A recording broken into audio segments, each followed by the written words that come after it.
नमस्कार, मैं माहिन पठान। स्वागत है आप सभी का कारण न्यूज की खास मुलाकात में। जैसा कि आप सब जानते हैं, अभी विधानसभा चुनाव आने वाले हैं। नागरिकों के दिल में कई प्रकार की अपेक्षाएं होती है, उम्मीदें होती है कि हमारा विधायक ऐसा होना चाहिए। अब वो कैसा होना चाहिए, ये जानने के लिए आज कारण न्यूज की टीम आई है नागपुर शहर के पूर्व उप महापौर और पिछले 20 सालों से दक्षिण नागपुर के नगर सेवक मिस्टर सतीश जी होले इनके यहाँ पर। सबसे पहले स्वागत है सर आपका हमारी इस खास मुलाकात में। और नागपुर की जनता के दिलों में जो सवाल है कि हमारा विधायक कैसा होना चाहिए, तो उस पर आप क्या बताना चाहेंगे सर? सबसे पहली बात है कि विधायक जो है जी, ये कौन से पार्टी से होना चाहिए, इससे अलावा वो लोगों के प्रश्नों के प्रति कितना जागरूक रहता है। जी, आज तक 20 साल में मैंने ऐसा कोई आमदार, एक विधायक जी, दक्षिण नागपुर में नहीं देखा कि वो दक्षिण नागपुर के प्रश्न के प्रति ना विधानसभा में अग्रेसिव था, जी, ना एनएमसी के और ना एनआईटी के फ्लोर पे अग्रेसिव था।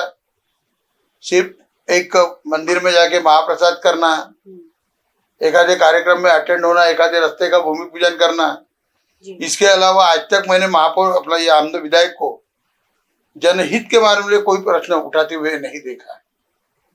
और आने वाले दिनों में भी अभी देख रहा हूँ, इलेक्शन सामने है, जी, जिसको भी इलेक्शन लड़ना है या चुन के आना है, जी, उसमें भी आक्रामकता मेरे को कहीं नजर नहीं आती। जी, क्योंकि वैसा देखा जाए तो दक्षिण नागपुर के एक मेजर प्रॉब्लम है। जी, बहुत से कई समस्याएं हैं। एक तो समस्या ऐसी है कि बुधवार बाजार में अगर समस्या गिनाऊं तो एक एक लाइन से गिना सकता हूँ। जी, बुधवार बाजार का प्रश्न है, भाई भगवंतराव गायकवाड़, माजी कृषि मंत्री, जो हम छोटे थे तब वो यहाँ पे कारपोरेटर थे, महापौर भी थे।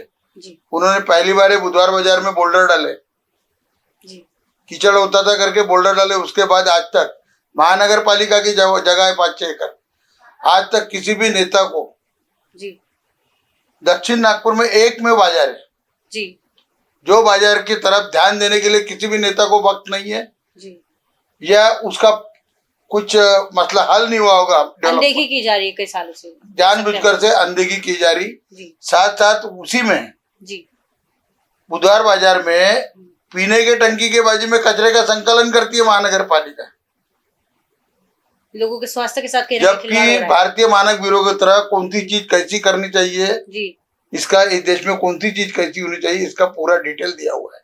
जी, पानी के टंकी के बाजू में कचरा जमा करेंगे तो क्या दक्षिण नागपुर के लोग एक आधे वक्त अगर हादसा होता है और दूषित पानी का दक्षिण के लोगों नहीं पीना चाहिए? बिल्कुल, किसी का कोई ध्यान नहीं है। बुधवार बाजार अपेक्षित है। पिछले 10 साल से दक्षिण नागपुर का खासदार आपला आमदार ये भाजपा का है। जी, सक्कदरा तालाब, ये सक्कदरा तालाब बहुत पुराना तालाब है। 10 साल से ये तालाब की मट्टी निकाल रहे, लेकिन उसकी लेवल नहीं बढ़ रही। उसका सौंदर्यीकरण किया जा रहा है, एक पैसे का सौंदर्यीकरण नहीं हुआ। 10 साल निकल चुके हैं। क्या ये ऐसा ही दूसरे विभाग में होता है? दक्षिण नागपुर में है करके ये हाल है। जी, हमारा एक में बड़ा गार्डन है, दत्तात्रेय बगीचा है, जी, जिसके सौंदर्यीकरण के लिए उसको बंद कर दिया गया, और वो भी इलेक्शन आया करके याद है इनको कि अभी सौंदर्यीकरण करना है, अंडर प्रोसेस। इसी कड़ी में एक और चीज पूछना चाहूंगी सर कि कामगार कल्याण का जो क्रीड़ा संकुल है वो भी अपने जो है कामगार कल्याण का क्रीड़ा संकुल तो सतीश चतुर्वेदी कामगार मंत्री थे तब उसको सैंक्शन मिला था।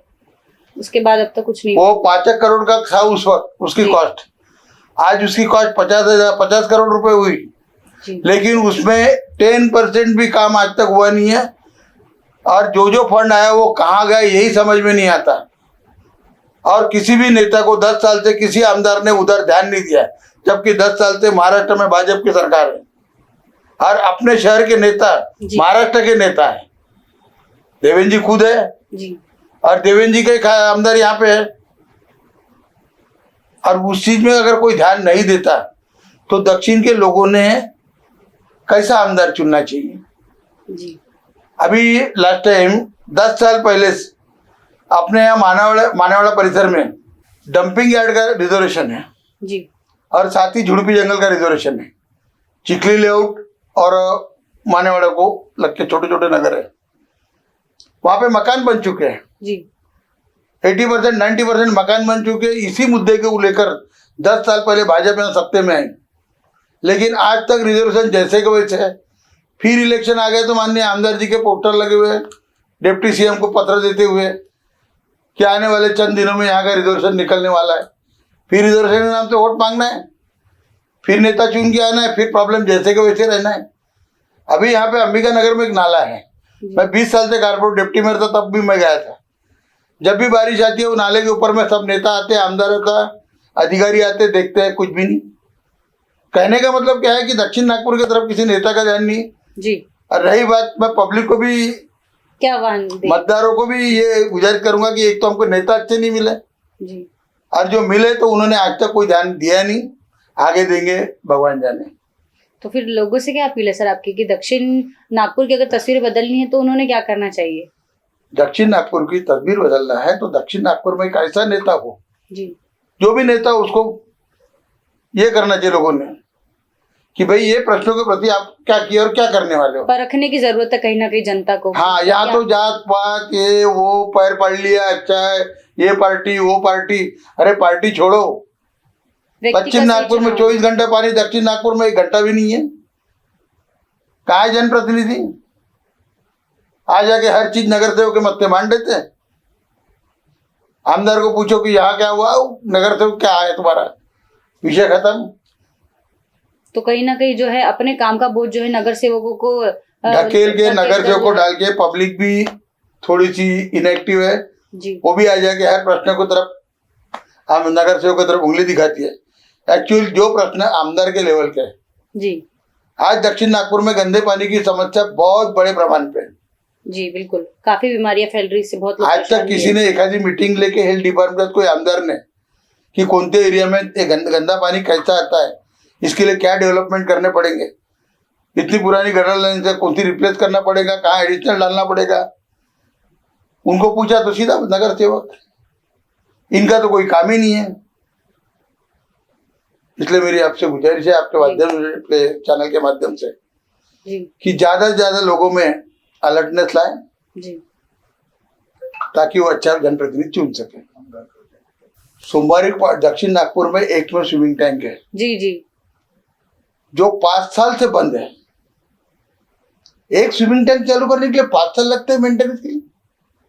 अभी जस्ट उसका काम पूरा, जब मैं चिल्लाया बीच में उपोषण में बैठा, धरना दिया एक दिन, जी तब जाग आई तो बड़े मुश्किल से टेंडर निकला। 5 साल के मौसम गया, पूरा अच्छे अच्छे तैरा गए दक्षिण नागपुर में, और पूरे कॉन्स्टिट्यूशन में एक स्विमिंग टैंक है, वो भी बंद है। इतने सोए हुए एमएलए।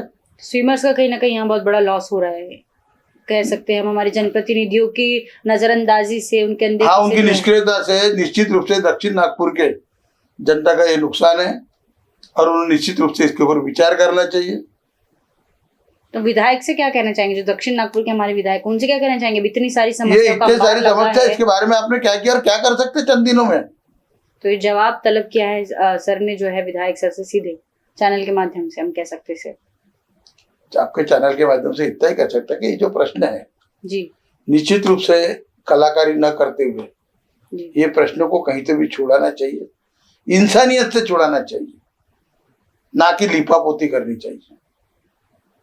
अभी तो मैं सब नेताओं को जी मंदिर में कहीं पे सार्वजनिक कार्यक्रम में महाप्रसाद, बड़े बड़े बोर्ड लगाना, भाईगिरी करना, इसके अलावा दूसरा कोई काम करते हुए नहीं देखा।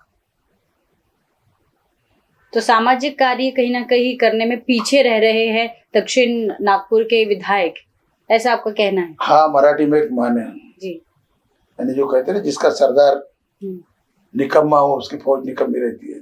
जी वैसी परिस्थिति दक्षिण नागपुर के, ना हमें कोई भी जी ढंग का आमदार नहीं मिलने से आज तक दक्षिण नागपुर पिछड़ा है, और इसका पिछड़ापन दूर करने के लिए निश्चित रूप से अच्छे उम्मीदवारों की गरज है। तो आगामी विधानसभा चुनाव के मद्देनजर फिर आप क्या अपील करना चाहेंगे लोगों से? अच्छा उम्मीदवार चुनना चाहिए जो ये सब कर सके और उनमें उसकी काम करने की इच्छा भी हो। आजकल तो ऐसा हुआ, 2 पैसे आ गए, टिकट ले लिए, खड़े हो गए, चुन के आ गए, हाथ जोड़ लिए, खत्म हो गया, फिर अगले 5 साल में देखेंगे। यही परिस्थिति चालू है। दक्षिण नागपुर की बात तो हम कर ही रहे हैं सर, यहाँ पे क्या जो है समस्याएं है, यहाँ के लोगों की क्या अपेक्षा है, वो सारी चीजें तो हमने डिस्कस कर ली। लेकिन राज्य सरकार ने हाल ही में बजट पेश किया है। बजट में महाराष्ट्र के हाथ में क्या आया है ये जग जाहिर है, ये बताने की जरूरत नहीं है।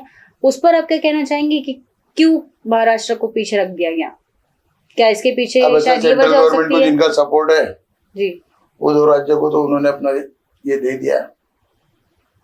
और महाराष्ट्र का अभी भी लोकसभा में महाराष्ट्र में जी उनको चाहे उतना यश नहीं मिलने से, सक्सेस नहीं मिलने से, महाराष्ट्र में अच्छा प्रदर्शन नहीं कर पाए करके उसका भी असर है। अच्छा। और महाराष्ट्र के नेता जिस तरह से रखते हैं, जैसा अभी चालू है अपने लाडली बहन, जी लाडली बहना और ये जो भी है फुकट वाले जितने प्रोग्राम है, लाड़का भाऊ योजना, लाडली बहन, लाड़का भाऊ, लाड़का कार्यकर्ता भी करना चाहिए, क्योंकि अभी कार्यकर्ता की भी कराजे देता हो। लाडली बहना, लाडला भाई, लाडला कार्यकर्ता, ये भी होना चाहिए और इनको बिना काम का सबको देना चाहिए। तो ये पर सबसे पहले इन नेताओं ने ये समझना चाहिए कि लाडली बहन योजना ये इसका हर साल का अपना आ जाए पेपर में कि इसका सालाना बजट कितना है, अपन कितने दिन तक दे पाएंगे। अभी तो चिल्लाना चालू हो गया, बचकाना हरकत चालू है, हम चुन के आएंगे तो आपको फिर देंगे, नहीं आएंगे तो आपकी योजना खत्म हो जाएंगी। अरे बाबा, इसके लिए अपना पैसा कितना लगने वाला है, अपना प्रावधान कितना है, इसको 5 साल चलाने के लिए कितना पैसा लगेगा और अपन दे पा रहे हैं कि नहीं दे पा रहे, कि इलेक्शन के लिए कुछ भी फंडे करना है। आज निराधार लोगों के पैसे बराबर नहीं आ रहे, उधर आपका ध्यान नहीं है, बेचारे बुजुर्ग लोग परेशान है। जो भी योजना अपन चलाते हैं वो योजना में एक्चुअल क्या हो रहा है, नहीं हो रहा है, उसके तरफ ध्यान देने की जरूरत है। संजय गांधी निराधार और वो ये जो है वृद्ध निराधार योजना जी, इसके तरफ ध्यान देने की जरूरत है। उनके पैसे उनके रेगुलर नहीं आ रहे। तो यही बात होगी कि चुनावी हथकंडे कहीं ना कहीं भाजपा जो है अपना रही है। हाँ, आ जाके कहीं जात पात पे बात की जाती, कभी धर्म पे की जाती है जी, कभी और कुछ तो भी किसी कांग्रेस वाले नेताओं को गाली देने पे चली जाती है। इसके बाद में सर दक्षिण नागपुर की मैं बात करूं तो अभी जो 3-4 दिन पहले जो भारी बारिश आई, सबसे ज्यादा अगर कोई इलाका प्रभावित हुआ है तो वो है दक्षिण नागपुर। यहाँ पर लोगों के घर आधे पौने डूब गए हैं।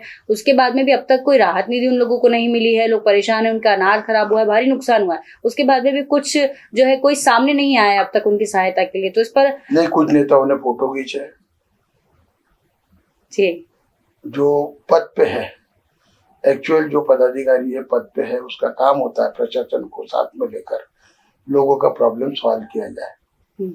लेकिन जो पद पे पदाधिकारी है, आमदार हो या और बाकी के जो सत्ता में है, उन्होंने सिर्फ पानी में खड़ा होकर फोटो निकालने की कोशिश की कि हम देख रहे हैं। अभी तक उनकी स्टडी पूरी नहीं हुई है, इन्हें अगले बारिश का फिर इन्हें इंतजार है। अगर इनको ये करना है तो निश्चित रूप से उन्होंने बेसिकली हाथ लगाने को ना कि ये प्रॉब्लम क्यों होता है। आपके जानकारी के लिए एक चीज बताता हूँ कि ये नाग नदी का जो भी प्रोजेक्ट आ रहा है, अब ये क्या करते मालूम नहीं, लेकिन पूरी ड्रेनेज है, ये श्योर लाइन है, ये नाग नदी में कट करके रखी हुई है। जो भी जाता है नाग नदी में डायरेक्ट जाता है।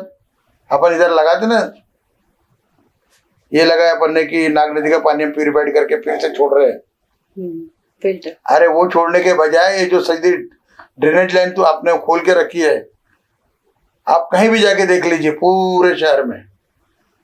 पहले ये ड्रेनेज लाइन अपना भांडेवाड़ी तक जी पूरी पैक थी, ये पूरा गटर का पानी वहां तक जाता था और वहां फिर ये होता था। आज तो पूरा डायरेक्टली अपने पंचर होगी कि छोड़ दिया अपन ने, तो इससे भी नाग नदी जो है दूषित हो रही, बड़े पैमाने में दूषित हो रही, उसके वजह से सामने की नदी बहुत दूषित हो रही। और अपन ने नाग नदी का पानी एसटीपी लगाया, नाग नदी पे 10 जी, उसके ऊपर खर्चा कर रहे हैं, नाग नदी का पानी स्वच्छ करके वही के वही छोड़ रहे। पर अपन अगर ये फिर से अभी जो बजट आया अभी फिलहाल रिसेंट नाग नदी के सुधारने के लिए, उससे सबसे पहले ये जो गटर लाइन का पानी नाग नदी में छोड़ा जाता है, इसको भांडेवाड़ी तक फिल्टर प्लांट में लेके जाया जाए, तब ये नाग नदी स्वच्छ हो सकती है, अदरवाइज नहीं। काफी सारी समस्याएं इस वक्त हमने डिस्कस की है। नागपुर के दक्षिण नागपुर की तस्वीरें बदलने के लिए अगर सही विधायक चाहिए है तो जनता को एक बार फिर सोचने का, एक बार फिर समझने का मौका है इस बार। उसी के तहत सर ने जो है लोगों से आह्वान किया है कि अपना नेता ऐसा चुनिए कि जो आपको और आपके इलाके को जो है विकसित कर सके, ना कि सिर्फ चुनावी मौसम तक जो है काम करने के वादे करे, खोखले वादे करे और उसके बाद में वो पूरा ना उतरे। तो इस प्रकार से हमारा चर्चा सत्र यहाँ पर रहा है। तो इस प्रकार से यहाँ पर हमारी चर्चा को हम विराम देंगे सर और फिर हाजिर होंगे एक नई शख्सियत के साथ में खास मुलाकात पर। कारा न्यूज़ के साथ बने रहिए।